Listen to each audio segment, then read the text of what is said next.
जी दोस्तों, एक देहाती शरीफ आदमी महीना भर शहर में काम करने के बाद माहाना तनख्वाह लिए कुछ बच्चों के लिए खिलौने, घर वालों के लिए कुछ कपड़े और घर के लिए कुछ राशन एक गठड़ी में बांधे अपने सर पर रखे अपने गांव की तरफ जाने वाली कच्ची सड़क पर पैदल चलते हुए घर वापस जा रहा था।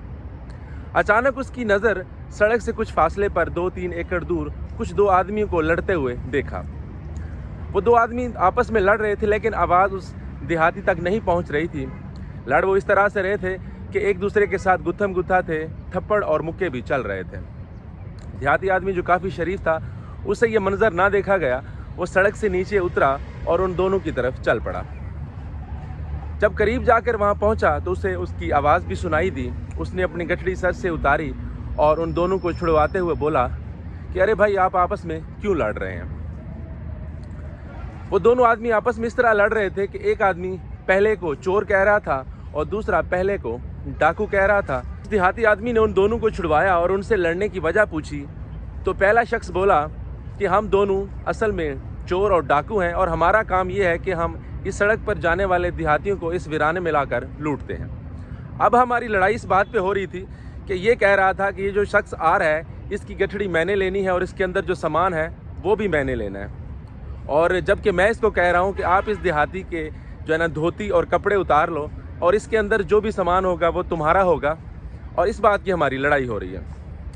इतनी देर में पहला शख्स बोला कि अरे भाई, आप ही फैसला कर दें कि आपने ये गठड़ी किसको देनी है और अपनी कमीज़ और धोती किसको देनी है। तो हासिल गुफ्तगू वो शरीफ आदमी चुप हो गया, क्योंकि दोनों सूरतों में उसी देहाती का नुकसान था। जी दोस्तों, आपको ये बात सुनाने का मकसद ये था कि आजकल के दौर में अक्सर हम सोशल मीडिया, बहुत से प्लेटफार्म्स और दीगर जगहों पर यह बहस सुनते हैं कि एक हुक्मरान दूसरे को चोर कह रहा है और जो पहला है वो दूसरे को डाकू कह रहा है, और एंड पे रिज़ल्ट जो है वो आवाम पे छोड़ देते हैं। आइए जी, हमारा फैसला करें और हमें बताएं कि हम में से सच्चा कौन है और झूठा कौन है।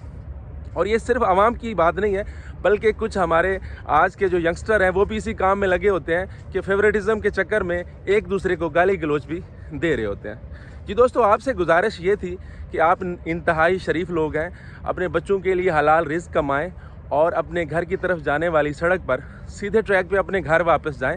इधर उधर जाने की ज़रूरत नहीं है, इससे आपका नुकसान भी हो सकता है। उम्मीद करता हूँ कि आपको मेरा ये व्लॉग पसंद आया होगा। जुड़े रहिएगा मोटिवेशन विद इफ्तिखार बड़ैच। अल्लाह हाफिज़।